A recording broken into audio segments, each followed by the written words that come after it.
Good evening, ladies and gentlemen. Welcome to the show this evening. Tonight's guest, we have a returned citizen from incarceration who left a long period of time. The brother served 46 years 46, yes. in prison, and he's made it back home, back to society.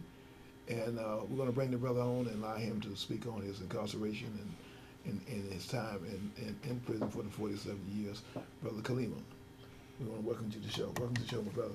Thank you, Brother Alameen. I began my incarceration back in 1969 with a 3-year stint on death row at San Quentin. Okay, okay. So when you first came in the system, you went to death row. You were sentenced to death. Right. Okay, and you stayed on death row for 3 years after Yes. your incarceration. Mm. And your sentence was commuted in 1971. 1972 was commuted to life in prison. So you went to the main line Right, of San Quentin. right. Okay. And what did you go to prison for? What crime did you go to prison for? Committed murder and robberies. Murder robberies. Yes. Murder robberies. Murders, robbery. Murders robberies. Okay. Yes. And so you stayed in prison 47 years. 46. 46 years. Mm-hmm. And you started on death row, wind up in San Quentin's main line, and then where'd you go after that? Well, shortly after I got off of death row, in the first part of 1973, I went to the hole for a work strike Work strike. in San Quentin. Okay. And they found some strike demands in my property and said that I was the one that led the strike, but I didn't. Anyway, I did 8 months in the hole for that. Okay. Okay. So, So you after you made the main line, you did a work strike. They had something that they was against on the work thing, so you wound up in the hole. yeah, there was a problem with, I guess I hadn't been out there long enough to really know what was going on. Uh-huh. But the demands were for better food Uh-huh. and better wages for the workers. Okay. Okay. And the authorities tried to make it like we were striking for wine and steaks and all of that, but that wasn't so. Well, that wasn't true. That wasn't true. So let me ask. I want to ask you a few questions because this show is for us for returned citizens coming home from incarceration for long periods of time. Yeah. And we want to give society an opportunity to know who you are, opposed to who you were when you went to prison. You're not the same person you were when you went to prison. Definitely not. Okay.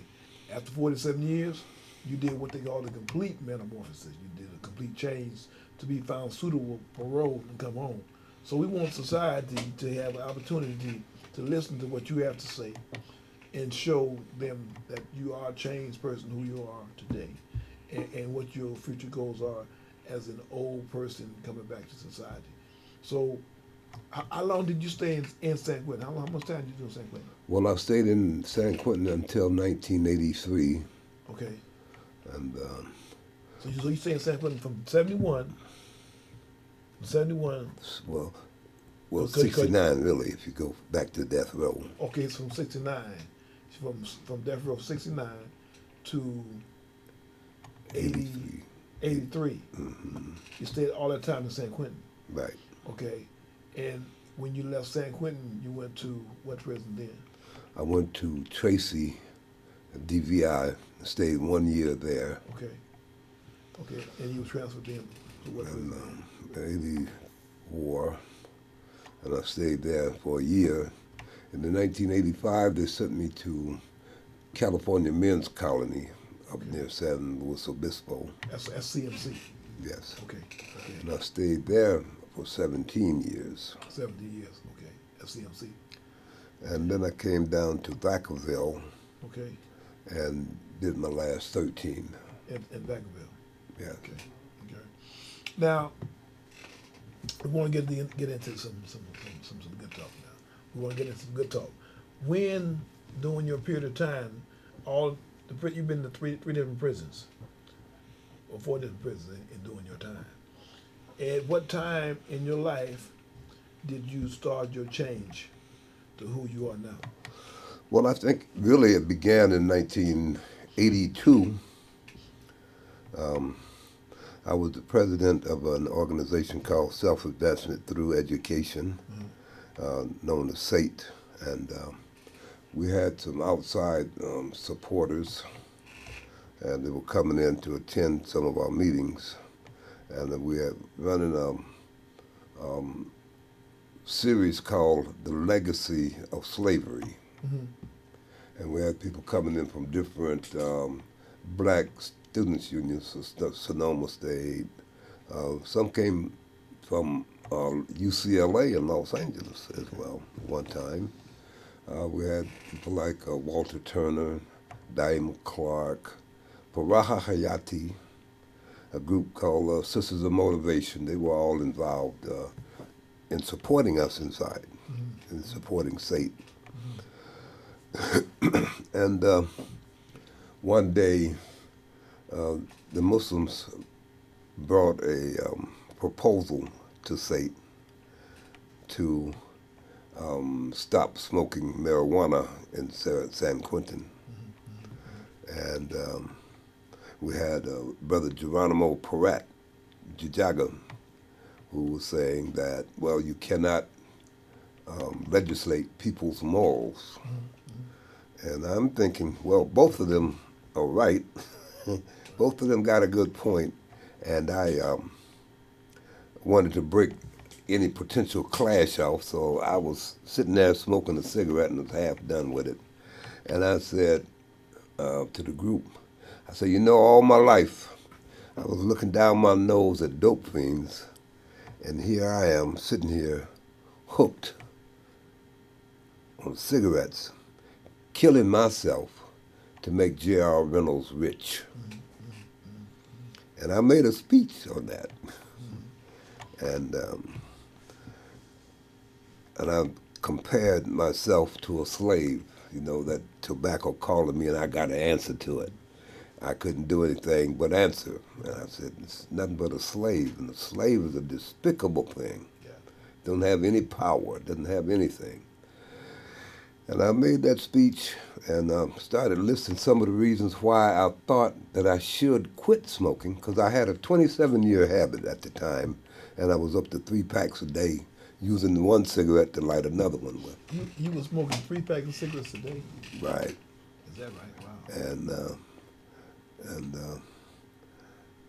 it was, I didn't really like smoking, but I thought I was, you know, I had told myself a lie that I smoked because I was hooked. Mm-hmm. And during the course of that speech, I said, well, you know, that's not right.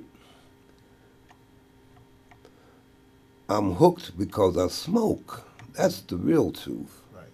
And I said, you know, I don't know how long it's going to take, but I'm going to quit smoking. Quit smoking. And I think that was the beginning, because in 3 months' time, I had stopped smoking. Mm-hmm. Mm-hmm. Yes. Totally stopped smoking. Yeah, I was smoking a cigarette when the 6 o'clock news came on, and put the cigarette out and said, I'm going to see how far I can go without smoking. Mm-hmm. And 5 minutes later, here's my hand reaching towards another cigarette. They're slave to the cigarette. And I said, you punk, yeah, you weak punk, and I know you can do better than that. Mm-hmm. And I turned around, I said, just for that, I'm going to wait until 7 o'clock before I smoke another cigarette. So you prolong your wait period. Yeah, and every time that hour would come up, I would switch to another hour, and I said, I can do a little better than this. And I kept going and I kept going until I went to bed that night and didn't smoke all night long. I didn't wake up to smoke. And when I got up the next morning, I jumped up and I said, hey, I did it. I did it. I'm the boss. I'm the boss. So at that time, did you stop smoking completely? Quit altogether, completely. You ain't smoked since then? No, but I was afraid to say that I had quit. So I just said I stopped. And I put all of my tobacco up on the shelf and left it there and used it as a thing to overcome any urges that I might have, and I could say no. And I never touched another cigarette since. Well, you so that was when you were in that was when you were in CMC. No, this I was in San You Quentin was at in that San time. Quentin, so you stopped in San Quentin before you Yeah. went, before you left San Quentin. Yeah. Okay, so you've been without cigarettes for some years then. Yeah. And I said, if I can do this, I can do anything because I really didn't think I could quit smoking. After I had tried many times, and I always had went back to it, and I considered myself generally as a failure, and I was afraid to be another failure, so I wouldn't say I quit. I just said I stopped. Stop. Right. And Right. So your journey as far as transforming started years ago. yes, oh yeah, Started years ago. it Okay. was that was just one of the points that I made. Okay. And I made little by little, I was able to step up, because I could see that I could achieve if I set my mind to it. If I want to achieve something, I can do it. You can do it. You can do it. Right. Yeah. You and I was talking on the way over here. We were talking about the human mind. You can do anything you want to do if you want to do it. Anything a person want to do, they can set themselves to do anything they want to do. Anything you want to do. Yeah. So from the time that you stopped smoking in San Quentin to the time that you got released, okay, you've accomplished a number of things as Yes. far as changing. Yes.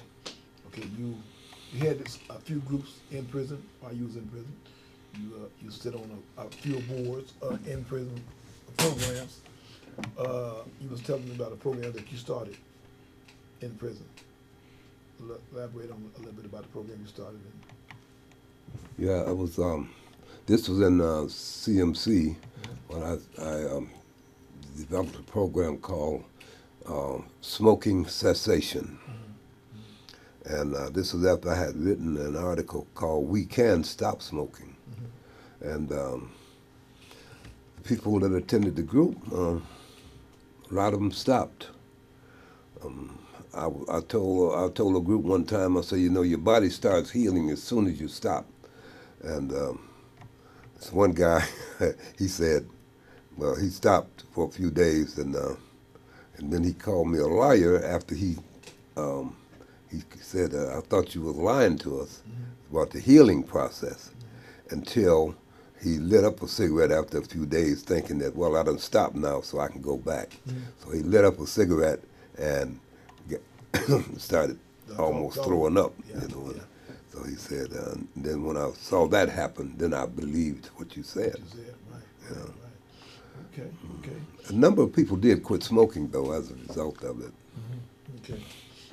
Now you leaving from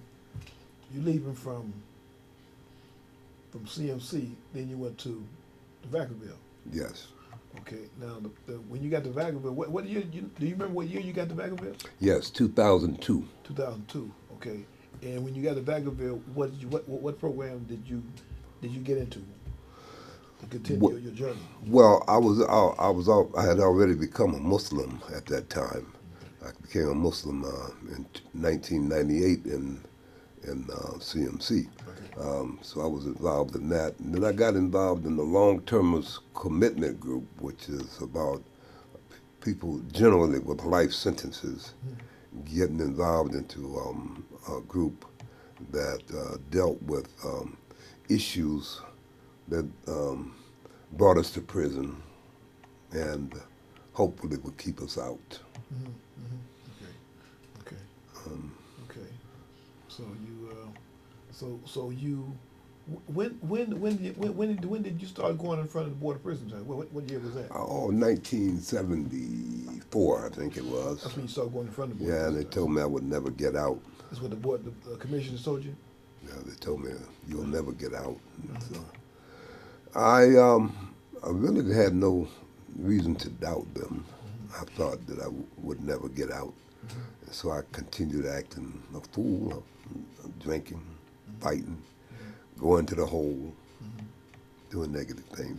But at the same time, I was struggling to improve myself in other ways. Mm-hmm. And so I became involved with these some groups on the outside that had prisoners thing at heart.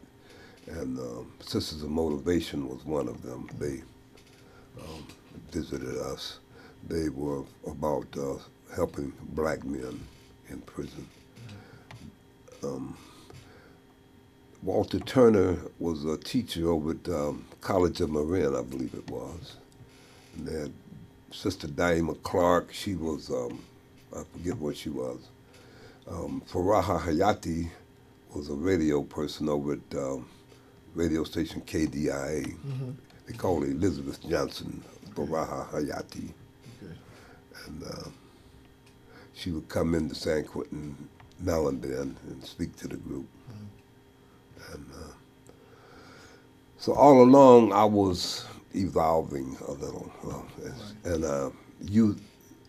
I stayed in contact with the community through them. And I find that that's a very necessary thing, to be able to have contact with the community. With the community outside. With the outside. Yeah, yeah. That's very, very important. Very important. You now, how many times did you go in front of the board of prison terms? 19, I believe. It was either 19 or 21. I forget. 19, 21 times. Been so many times. But this is when they was telling you you would never get out. Yes, until 1988, one of the board members told me, said, Mr. Duran, I can see where one day you might make it out of here, but it won't be now because you haven't done enough time. Okay. Yeah, that was in 1988 when he told me that. Okay, 1988. Okay, and it took you some more years for you to do the transformation to turn to who you are now. Yeah. So let me ask the questions about you when you went to board and you got found suitable. What was that like? Well, when I got found suitable, I was surprised. I felt good. I didn't know whether to laugh or cry. You know, it was a wonderful feeling to be there. I know I had done everything that they had asked of me and more. I got a degree in sociology from Chapman University, and a lot of things that happened in the course of this time. I had so many events that so many things worked together to change my life around that I can't even. And the college thing was one of them because I had some experiences in there. Okay. So you went to school. You got educated as much as you could while you was incarcerated. Yes. So you had a good degree in sociology? Sociology. Okay. The sad part about it, though, was once I got my degree, they killed the Pell Grant. And on top of that, access to the library wasn't good, so I couldn't really continue my studies, so I was just a degree, and that was it. That was it? Yeah. Right. Okay. So after you were found suitable for parole, what hoops did you have to go through then? You know, you got the full board that listens to you, that goes that looks at your case. Then you go to the governor. Okay, you get found suitable in prison. Right. Okay, you had either 2 commissioners or 3 commissioners. They found you suitable. 2 commissioners. Okay. And they found me suitable, and my case went to Governor Brown, and he revoked it in 2012. Okay. In 2013, I went back to the parole board, and they gave me my date back, and he took it again. So it was taken twice? He took it twice. After it was given to you? Right. And the third time he allowed you to... The third time, he allowed me out. But I think that, the fact that I had a good support, in fact, the board told me that. He said, we know that you have done well. You've done everything we've asked of you, and since 1982, you haven't had any problems, whatever. And even so, if it were not for the strong support team that you have outside, we would not let you out. And this is what they told me, and I believe them. I believe them. The support from the outside is absolutely necessary because coming out here and being on your own after so long, right, is a very difficult process. Right, yeah. Yeah, well, that's a fact. You coming home from prison after a long period of time, coming back to the society, back to the community, you've been in prison for so long. You know, you have to adjust to certain things. Just riding the bus, Mm-hmm. you know, knowing how to cash the check, the telephones, certain things that you have to transform to after being locked up for so long. And if you don't have that support system, you know, it's failure is in the eyes. You know, That's true. failure's in the eyes. So you had a support system that the governor found that you would be able to make it into society, and he released you, allowed you to come home. Yes, and I would like to say thank them, and they are still with me today. Support system. Same people, they are still with me today, seeing that I got everything that I need if I need it. Right. They came to pick me up from the prison and brought me back to my transitional house and everything. Everything went well. I'll tell you something though. I fought against being what they call institutionalized. I put up a strong fight against that. And Why you put up a strong fight against that? well, I didn't want to become a part of the system. I fought hard against that. And yet, one of my comrades asked me, "What do you want for your first meal?" And I know I like the red snapper fish, French fries, and I wanted a thick chocolate shake.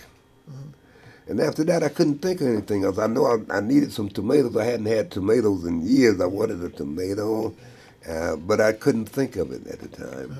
A salad, you know, none of that. And so what I did was, I said, "Y'all deal with the rest of it." And at that point, I realized that I had become institutionalized. And what that means is that I had forgotten how to make a decision on anything dealing with that, because over the years, I never had a choice about food. They would just give me what they wanted. I had the choice of eating it or not eating it, but I didn't have a choice of what I wanted to eat or anything like that.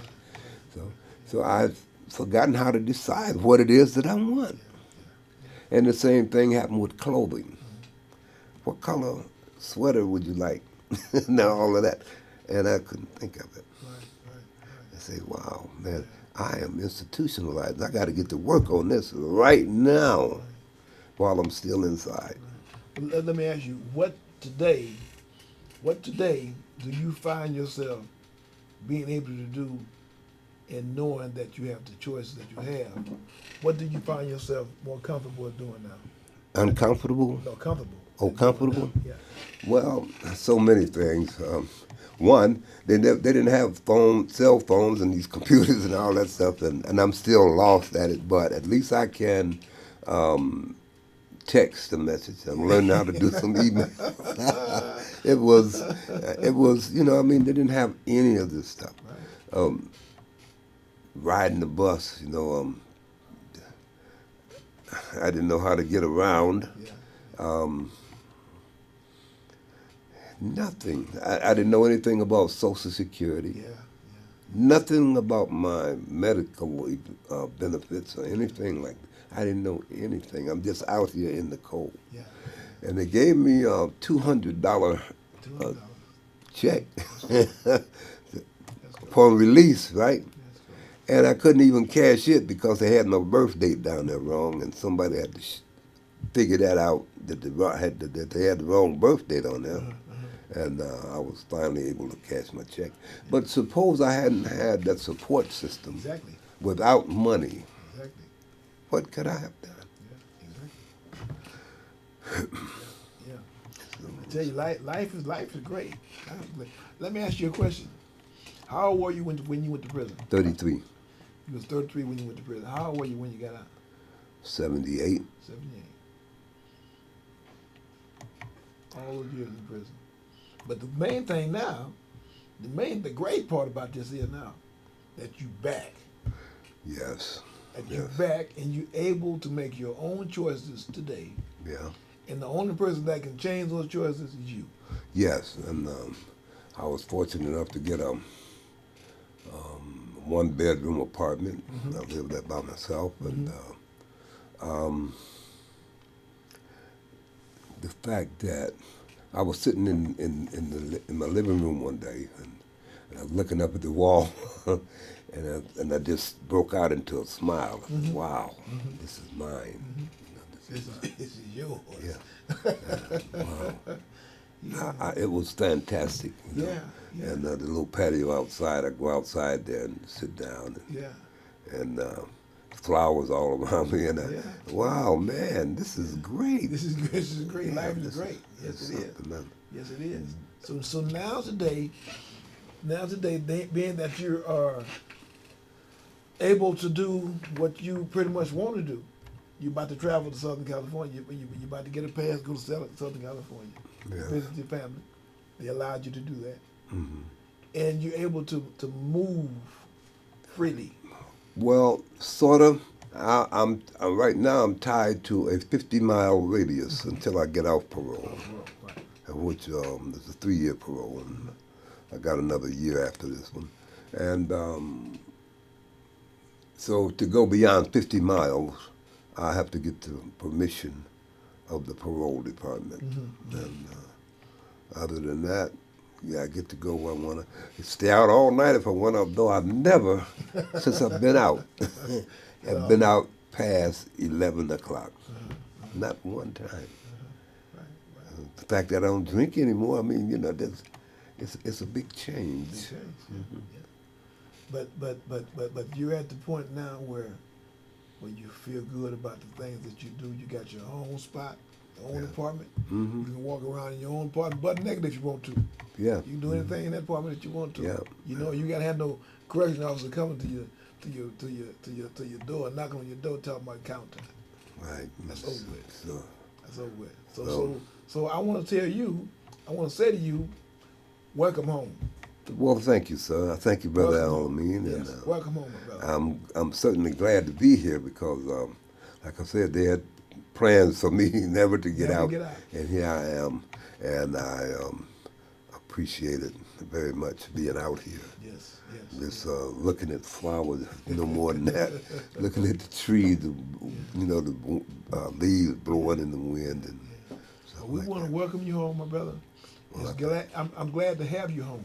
Well, thank you. Glad you to be part of our community out here in this world, and I appreciate you. Well, I thank you, sir. I appreciate you. I thank you very much, very Yes, much. sir. Yes, sir. We And, we want to tell society that this brother here, he did his time. He did 46 years in prison, in the penal system, and he made it back. Even though they said that he wasn't gonna never make it back, he made it back. You know, everything is in order. All his faculties in order. You know, he's got a little old in age. He's kind of slowing down a little bit, but he's still getting around. He got he got his partner that he carry around with him, his walker. You know, here we go. You know, he got his little cane. He carry around with him wherever we go. But he's still making it. He's still doing it from day to day. You know, he's able to go in his own kitchen and cook his own food. He got to do it in a hot pot no more, with no bags. You know, That's right. he's able to do it the way he want to do it. And we want to give you the utmost respect for you being here and doing the things you're doing in the community, brother. I appreciate it. So I appreciate it. we welcome you home. So, you know, we had a brother that went into the system years ago. He did whatever crime he did. He did that, he paid his debts to society. They found him suitable to come home back to society. So if they found him suitable, it ain't easy to get found suitable to the Board of Prison term.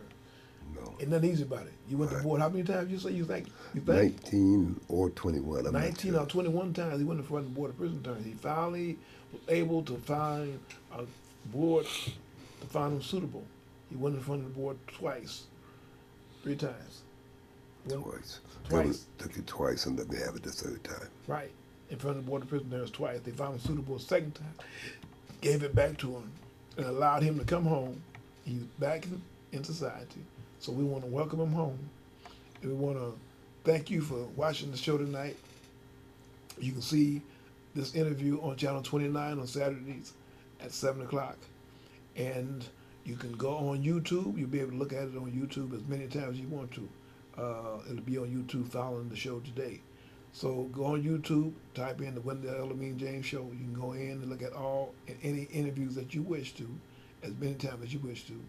And on Thursday at 6:30 on Channel 76, we have a live show. On this Thursday, we'll have Queen Victoria will be on this week, and she's talking about the education system, how the education system has failed and is going into a transition where it's not improving, it's still failing.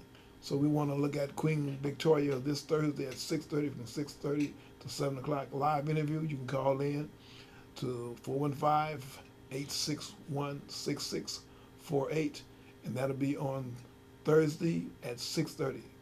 So we want to thank you for tuning in tonight, and keep on watching.